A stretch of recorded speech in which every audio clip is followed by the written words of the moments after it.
بسم اللہ الرحمن الرحیم۔ السلام علیکم۔ میری شادی کو 2 دن گزر چکے ہیں۔ کمرے میں کافی گند مچا ہوا تھا۔ میں روز اپنے شوہر سے کہتی کہ یہاں کی صفائی کروا دے، لیکن وہ ایک کان سے سن کر دوسرے کان سے نکال دیتے۔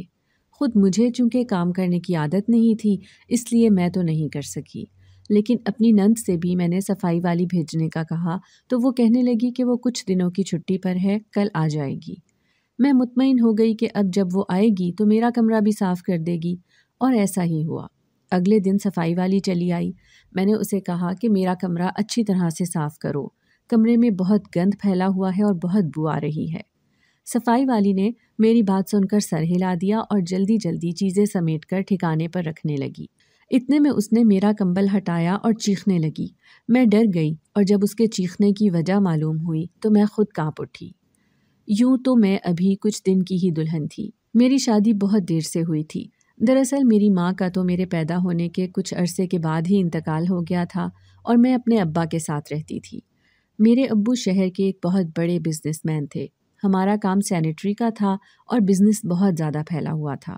ابو کو اپنے بزنس سے ہی فرصت نہیں تھی، اور مجھے ابو کا پیسہ اڑا اڑا کر کھانے سے فرصت نہیں تھی۔ میری سہیلیاں بھی میری طرح ہی عیاش اور وقت گزارنے کی شوقین تھیں۔ ہم اکثر کلب میں چلے جاتے، کبھی وہاں پر بیٹھ کر کارڈز کھیلتے، کبھی یوں ہی بیٹھے بیٹھے ٹور پلان کر کے ایک ہفتے کے لیے نکل جاتے۔ روز باہر سے کھانا کھانا، اچھے سے اچھا ہوٹل، الغرض ہم نے کچھ بھی نہیں چھوڑا تھا۔ میری سہیلیاں میرے ساتھ ہی لگی رہتیں۔ یوں تو وہ خود بھی اچھے گھر کی تھیں، لیکن میرے پاس کھلے پیسے ہوتے تھے، کیونکہ ابو نے کبھی پلٹ کر پوچھا ہی نہیں تھا۔ ان کی اور تو کوئی اولاد تھی ہی نہیں جس سے وہ پیسوں کے بارے میں باز پرس کرتے یا خرچہ دیتے ہوئے گنتے۔ ان کی تو صرف میں ہی ایک اولاد تھی، اور وہ بھی ان کی محبوب بیوی میں سے تھی، کیونکہ ابو کی امی کے ساتھ پسند کی شادی تھی۔ ابو امی کو یونیورسٹی کے زمانے میں پسند کرتے تھے۔ ابو اتنے خوبصورت نہیں تھے، لیکن امی بہت خوبصورت اور حسین تھی۔ ابو اسی لیے اپنی پسندیدگی کو دل میں دبا کر بیٹھے رہے۔ یونیورسٹی کے 4 سال کیسے گزر گئے پتہ ہی نہیں چلا۔ آخری دن ابو نے امی کے سامنے اظہار محبت کر دیا۔ امی کتنی دیر حیرت سے ان کی طرف دیکھتی رہیں۔ ابو سمجھے کہ شاید امی کے دل میں ان کے لیے کچھ نہیں ہے اور وہ انہیں پسند نہیں کرتی۔ ابو مایوسی سے وہاں سے اٹھائے، لیکن اگلے ہی دن انہیں امی کی طرف سے کال موصول ہوئی، جس کا لبے لباب یہ تھا کہ میں خود کتنے عرصے سے اس بات کی منتظر تھی کہ آپ اپنے دل کا حال میرے سامنے بیان کریں، لیکن آپ نے اتنی دیر کر دی۔ اب آپ جلدی اپنے گھر والوں کو میرے گھر بھیجیں تاکہ رشتے کی بات پکی کی جا سکے۔ ابو کی تو جیسے من کی مراد پوری ہو گئی۔ انہوں نے اسی دن اپنے ماں باپ سے بات کی، اور ابو اپنے ماں باپ کو لے کر امی کی طرف چلے گئے۔ وہاں میرے ابو کا رشتہ تو بہت پسند کیا گیا، لیکن ابو کو نہیں پسند کیا گیا، کیونکہ خوبصورتی میں امی کا کوئی ثانی نہیں تھا، اور ابو اس معاملے میں بالکل قلاش تھے۔ لیکن امی نے اس رشتے کے حق میں ووٹ دے کر ابو کا پلڑا بھاری کر دیا، اور یوں جھٹ منگنی اور پٹ بیاہ والا معاملہ ہوا۔ امی رخصت ہو کر ابو کے گھر آ گئیں۔ امی کو یہاں پر بھی ہاتھوں ہاتھ لیا گیا تھا، کیونکہ وہ اس گھر کی اکلوتی بہو تھیں۔ ابو کا اور کوئی بہن بھائی نہیں تھا۔ ابو اپنے ماں باپ کی اکلوتی اولاد تھے۔ یہی وجہ تھی کہ انہوں نے اپنے بیٹے کی پسند پر کوئی اعتراض نہیں کیا، اور دھوم دھام سے شادی کر کے ان کی مرضی کی شریک حیات لے آئے۔ امی اپنے خاندان میں بہت زیادہ خوش قسمت سمجھی جانے لگی، کیونکہ ان کا رشتہ اتنے بڑے گھرانے میں طے ہوا۔ کیونکہ امی مڈل کلاس گھرانے سے تعلق رکھتی تھی، جہاں پر 2 وقت کا کھانا پورا ہو جانا ہی بہت بڑی نعمت تھا۔ شاید امی کے دل میں بھی ابو کی دولت کا ہی خیال ہو، جس کی وجہ سے وہ ابو سے شادی پر رضامند ہو گئی تھی۔ جو بھی تھا، امی ابو کا ساتھ قسمت میں لکھا تھا، اور اب وہ دونوں ساتھ تھے۔ دونوں نے شادی کے کچھ عرصے کے بعد ہی ورلڈ ٹور کیا، اور 1 مہینہ گھومتے گھماتے جب امی واپس آئیں تو وہ پہلے سے بھی زیادہ خوبصورت ہو چکی تھی۔ ابو انہیں نظر بھر کر دیکھتے نہیں تھے کہ کہیں انہیں نظر ہی نہ لگ جائے۔ ورلڈ ٹور سے واپس آنے کے کچھ دنوں کے بعد ہی امی کو میرے ہونے کی خوشخبری مل گئی۔ گو کہ امی ابھی اولاد نہیں چاہتی تھیں۔ ان کا خیال تھا کہ کچھ عرصے شادی کو انجوائے کیا جائے، گھوما جائے، پھرا جائے، لیکن چونکہ یہ قدرت کا فیصلہ تھا، اس لیے امی اس کے آگے کچھ نہ کر سکیں، اور ابو کے تو پیر ہی زمین پر نہیں لگ رہے تھے، کیونکہ وہ اکلوتے تھے، انہیں اپنے گھر میں رونق چاہیے تھی۔ اسی لیے جب انہیں میرے بارے میں پتہ چلا تو وہ بہت خوش ہوئے۔ انہوں نے ہر طرف مٹھائی بانٹی، حالانکہ ابھی میں پیدا بھی نہیں ہوئی تھی۔ یہ 9 ماہ ابو نے امی کا بہت خیال رکھا، انہیں ہر ممکن طریقے سے آرام پہنچایا۔ میرے دادا دادی نے بھی امی کے سر پر چھاؤں کیے رکھی اور پھر میں اس دنیا میں پیدا ہوئی۔ امی نے ہی میرا نام بہت شوق سے غزل رکھا کیونکہ انہیں یہ نام پسند تھا اور ابو نے انہیں کھلے دل سے اجازت دے دی تھی۔ میرے پیدا ہونے پر ابو نے 11 من لڈو بانٹے تھے۔ یوں تو لوگ لڑکے کے پیدا ہونے پر خوشیاں مناتے تھے، لیکن میرے خاندان میں میرے پیدا ہونے پر 11 دن تک جشن چلا اور ہر روز مٹھائی بانٹی گئی۔ میری پیدائش نے بھی امی کے حسن پر کوئی فرق نہیں ڈالا۔ امی تو بلکہ پہلے سے زیادہ نکھر گئی اور زیادہ خوبصورت نظر آنے لگی۔ لیکن خوشیوں کی مدت زیادہ دیر نہیں رہی اور ایک دن امی کی خوفناک بیماری کا انکشاف ہو گیا۔ پیدائش کے دوران کسی چیز کی وجہ سے امی کے اندر کچھ انفیکشن ہو گیا تھا، جس کے بعد وہ پیٹ کے کینسر میں مبتلا ہو گئیں۔ ابو نے ان کا بہت علاج کروایا، جہاں جہاں بھی کوئی کہتا وہ وہاں جاتے، صدقہ دیتے، دعا کرواتے، لیکن امی کی حالت دن بدن خراب ہوتی جا رہی تھی اور پھر اسی طرح روتے تڑپتے وہ ایک دن اپنے رب کے حضور چلی گئیں۔ ابو کے لیے یہ صدمہ بہت زیادہ تھا، انہیں تو کئی دنوں تک ہوش نہیں رہا۔ کتنے مہینے وہ اپنے کمرے میں بند رہے، ان کا کاروبار ان کے دفتر کے لوگ دیکھتے رہے۔ شکر ہے وہ ابو کے ساتھ بے ایمان نہیں تھے۔ آہستہ آہستہ کر کے ابو نے زندگی کی طرف لوٹنا شروع کیا اور اب اکثر ہی وہ میرے ساتھ کھیلتے، باتیں کرتے، لیکن ابو کے لیے اب کوئی چیز بھی اہم نہیں تھی۔ وہ بہت اداس رہتے اور ایسا لگتا کہ امی کے جانے کے بعد تو وہ کسی بڑی پریشانی کا شکار ہیں، جبکہ ایسا نہیں تھا۔ وہ امی کے جانے سے پریشان تھے، ان کے نہ ہونے سے اداس تھے۔ وقت یوں ہی گزرتا رہا، میں اسی طرح پل کر جوان ہو گئی۔ ابو اب اس کوشش میں تھے کہ میری بھی شادی ہو جائے، لیکن مجھے شادی کروانی ہی نہیں تھی۔ اس لیے میں نے ابو کو صاف صاف کہہ دیا۔ اب میں زندگی میں اسی طرح مصروف تھی، لیکن ابو کو اس طرح اطمینان نہیں تھا۔ وہ اکثر مجھے کوئی نہ کوئی رشتہ دکھانے کے بہانے اپنے دفتر میں بلا لیتے، لیکن مجھے کسی رشتے میں کوئی دلچسپی نہیں تھی۔ ابو نے اب مجھے دفتر بلانا شروع کر دیا۔ میں دن میں اکثر 2 سے 3 گھنٹے دفتر کے کام کو سیکھنے کے لیے ابو کے ساتھ دفتر میں بیٹھنے لگی، کیونکہ ابو کا یہی کہنا تھا کہ میرے بعد یہ سارا کاروبار تمہیں ہی سنبھالنا ہے، میری اور کون سا کوئی اولاد ہے جس کے ذمے میں یہ کر کے جاؤں۔ اسی لیے میں اب روز دفتر آ جاتی تھی۔ حالانکہ مجھے کاروبار میں کوئی دلچسپی نہیں تھی، لیکن صرف ابو کی وجہ سے میں دفتر آنے جانے لگی۔ اب مجھے دفتر میں مزہ آنے لگا تھا، کیونکہ کام سیکھنے میں میری دلچسپی بڑھ گئی تھی۔ ابو بھی مجھ سے بہت خوش تھے۔ انہی دنوں میں ابو کو کچھ صحت کا مسئلہ ہونے لگ گیا۔ ان کا چیک اپ کروایا تو پتہ چلا کہ ابو کے دل کے 2 والو بند تھے اور ان کی سرجری کروانی پڑے گی۔ میں بے حد پریشان ہو گئی، کیونکہ میرے پاس ابو کے علاوہ تو اور کوئی تھا بھی نہیں جس کے سہارے میں اپنی زندگی گزار سکتی۔ میں بے حد پریشان تھی۔ میں نے ابو کی رپورٹس لے کر شہر کے کئی مایہ ناز ڈاکٹروں سے رہنمائی لی اور سبھی کا یہی خیال تھا کہ ابو کی بائی پاس سرجری کروا لینی چاہیے اور اس میں دیر نہیں کرنی چاہیے۔ گو کہ ابو اس بات کے لیے تیار نہیں تھے۔ وہ یہی چاہتے تھے کہ اس سے پہلے وہ مجھے اپنے گھر بار کا کر دیں، جبکہ میں اس کے لیے تیار نہیں تھی۔ لیکن پھر میں نے قسمیں وعدے دے کر کسی نہ کسی طریقے سے ابو کو راضی کر لیا اور یوں ایک دن ابو ہاسپٹل ایڈمٹ ہو گئے۔ ابو اب بھی مجھ سے اصرار کر رہے تھے کہ میں کسی طریقے سے شادی پر رضامند ہو جاؤں، لیکن میرے لیے یہ ممکن نہیں تھا، کیونکہ مجھے آج تک کبھی زندگی میں کوئی اتنا اچھا لگا ہی نہیں کہ جس سے میں شادی کر لوں، اور یہ بات میں ابو کو نہیں سمجھا سکتی تھی۔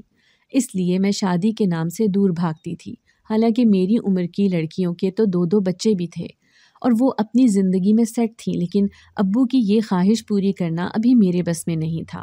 ابو کا آپریشن بخیر و خوبی ہو گیا تو میں نے شکر ادا کیا، کیونکہ میری جان سولی پر اٹکی ہوئی تھی۔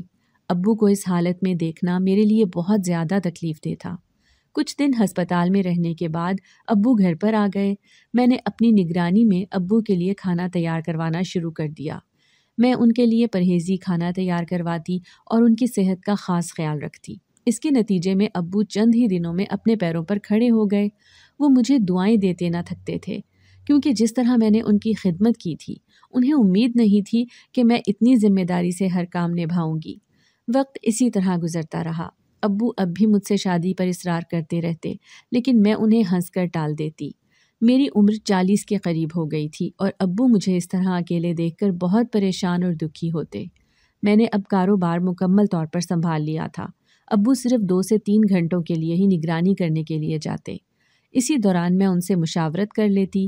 ابو کے کاروبار کو اب زیادہ رونق لگ چکی تھی کیونکہ میں نے نئے آئیڈیاز کے ساتھ کام کرنا شروع کیا ہوا تھا، اور اس معاملے میں ابو مجھ سے بہت خوش تھے۔ ان کا کہنا تھا کہ جس طریقے سے میں نے کاروبار سنبھالا ہے شاید کوئی بھی نہ سنبھال سکتا۔ میں اپنے کاروبار، گھر اور اپنے دوستوں کے ساتھ بڑی اچھی زندگی گزار رہی تھی، لیکن میری اس سادہ سی زندگی میں اس دن دراڑ پڑی جس دن میں نے پہلی بار احمد کو دیکھا۔ احمد میرے دفتر میں نیا ہی آیا تھا اور اسے فائنانس کے شعبے میں تعینات کیا گیا تھا۔ میں نے تو وہ انٹرویو نہیں کیے تھے، لیکن جب نئی تعیناتی ہو جاتی ہے تو پھر میں ایک بار فرداً انہیں ضرور چیک کرتی ہوں۔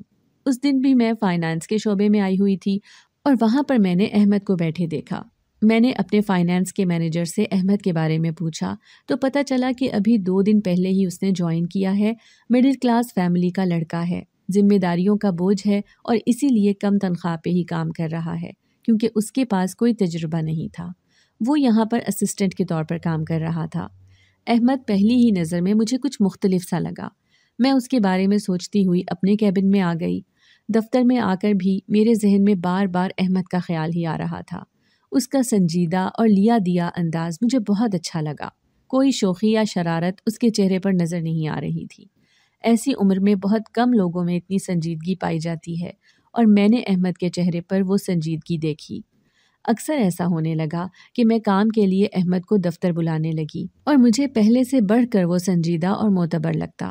میں اکثر اس سے ادھر ادھر کی باتیں کر کے اس کے گھر کے حالات جاننے کی کوشش کرتی اور وہ سادگی سے جواب دے بھی دیتا۔ اس کے گھر میں اس کے علاوہ 3 بہنیں اور اس کے ماں باپ تھے۔ باپ کافی عرصے سے جگر کے عارضے میں مبتلا تھا، جس کی وجہ سے احمد کے اوپر چھوٹی عمر میں ہی ذمہ داریوں کا بوجھ آ پڑا تھا اور اسے اپنی تعلیم ادھوری چھوڑ کر نوکری کرنا پڑی۔ اس کی ماں لوگوں کے کپڑے سلائی کر کے گھر کی گزر بسر میں اپنا حصہ ڈالتی ہے۔ احمد کے حالات جان کر مجھے بہت دکھ ہوا کیونکہ اس کے ساتھ ابھی بہت ساری ذمہ داریاں تھیں۔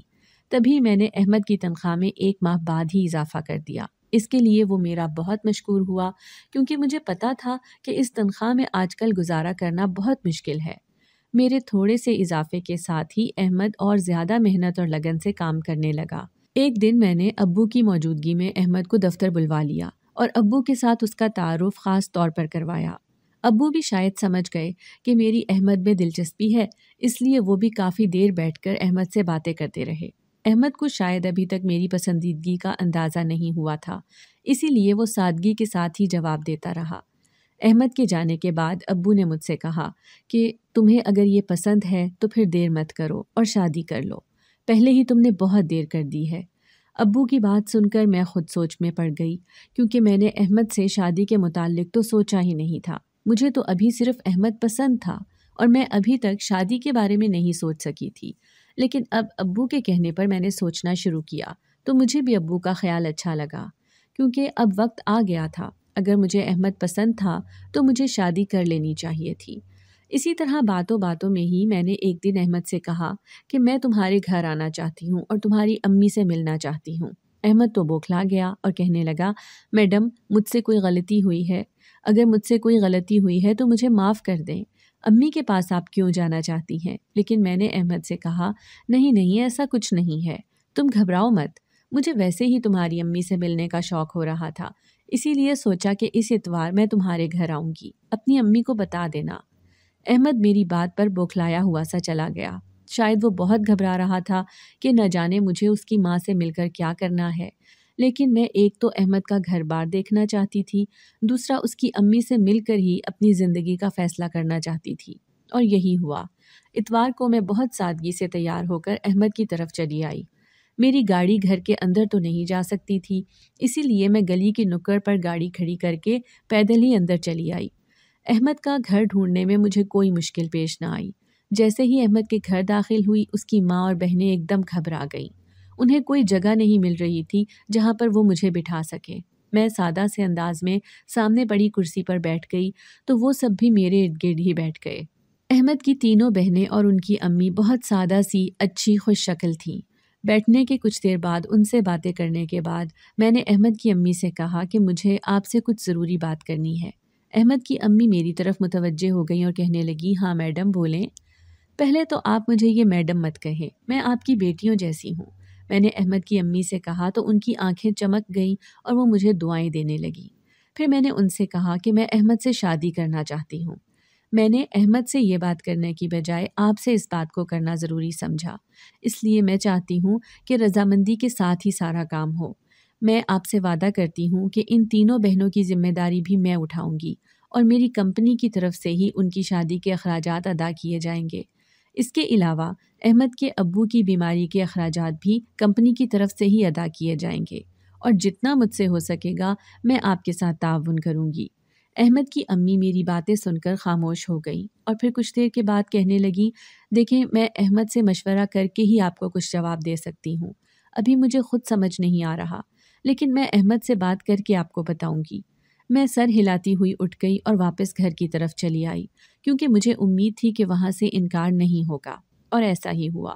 2 دن کے بعد ہی احمد کی امی کی طرف سے اقرار کا جواب آ گیا۔ میں نے ابو کو بتایا تو وہ بھی بہت خوش ہوئے اور ابو نے خوشی سے شادی کی تاریخ فکس کر دی۔ حالانکہ میں چاہتی تھی کہ شادی سادگی سے ہو، لیکن ابو کی اپنی کچھ خواہشیں تھیں اور وہ انہی کے مطابق ہی شادی کرنا چاہتے تھے، اور یوں 1 ماہ بعد میری شادی دھوم دھام سے ہو گئی۔ میں نے شادی سے پہلے ہی کہہ دیا تھا کہ میں احمد کے گھر پر جا کر ہی رہوں گی اور کچھ دن وہاں پر گزارنے کے بعد ہی یہ فیصلہ کروں گی کہ مجھے احمد کے ساتھ اس کے گھر رہنا ہے یا ان سب کو اپنے اس گھر میں لے کر جانا ہے جو مجھے ابو نے شادی کے موقع پر تحفہ دیا تھا۔ احمد کی امی اس بات پر بہت خوش تھیں کہ بہو آ کر ان کے ساتھ رہے گی۔ میں خود بھی ان کے ساتھ کچھ دن گزار کر ان کے مزاج کو سمجھنا چاہتی تھی کیونکہ مجھے اپنی اس شادی کو نبھانا تھا، اسی لیے میں بیاہ کر احمد کے گھر چلی آئی۔ احمد کے گھر پر میرا استقبال روایتی دلہنوں کی طرح ہی کیا گیا۔ احمد کی امی نے میری ساری رسمیں ادا کیں اور پھر کچھ دیر کے بعد فوٹو سیشن کے بعد مجھے احمد کے کمرے میں پہنچا دیا گیا۔ یہاں پر اصلی اور نقلی پھولوں کے ملاپ سے مسحری کو سجایا گیا تھا۔ احمد کا کمرہ سادہ سا تھا جو میرے جہیز کے بیڈ کے ساتھ سج گیا تھا۔ میں کمرے کو تنقیدی نظروں سے دیکھتے ہوئے کچھ سوچ رہی تھی کیونکہ ایسا پہلی بار تھا کہ میں زندگی میں اتنے چھوٹے کمرے میں رہ رہی تھی، ورنہ اس سے بڑا تو میرے گھر کا باتھ روم تھا، لیکن مجھے یہ کمرہ اچھا لگ رہا تھا۔ احمد کا انتظار کرنے کے لیے میں بیڈ کے ساتھ ٹیک لگا کر بیٹھ گئی اور اپنا موبائل کھول کر پاپا کو فون کرنے لگی کیونکہ یہ پہلی بار تھا کہ میں اتنے سالوں میں ابو کے بغیر رہی تھی۔ ابو کی طبیعت کے بارے میں پوچھ کر اور انہیں دوا کھانے کی تلقین کر کے میں نے فون بند کر دیا۔ احمد ابھی تک کمرے میں نہیں آیا تھا اور اس کے آنے سے پہلے میں اپنا لباس تبدیل نہیں کر سکتی تھی۔ بے شک میں 40 سال کی ہو چکی تھی، لیکن میری شادی تو پہلی تھی اور مجھے شادی کا شوق بھی بہت تھا کیونکہ احمد واحد مرد تھا جو پہلی نظر میں میرے دل میں گھر کر گیا تھا۔ احمد کے بارے میں سوچتے ہوئے میری آنکھ لگ گئی چونکہ میں سارا دن کی تھکی ہوئی تھی اور پھر شادی کی رسمیں بہت زیادہ تھکا دیتی ہیں۔ نہ جانے مجھے سوئے ہوئے کتنی دیر گزری تھی کہ کچھ دیر کے بعد ہی کھٹکا ہوا۔ کھٹکے سے میری آنکھ کھل گئی تو میں نے دیکھا کہ احمد کمرے میں داخل ہو رہا ہے۔ میں ایک دم سیدھی ہو کر بیٹھ گئی۔ احمد نے ہاتھ میں کچھ پکڑا ہوا تھا۔ میں نے زیادہ غور تو نہیں کیا کیونکہ میں نے اپنی نظر جھکا لی تھی۔ کچھ دیر کے بعد احمد میرے قریب آ کر بیٹھا تو میں نے نظریں اٹھا کر اسے دیکھا۔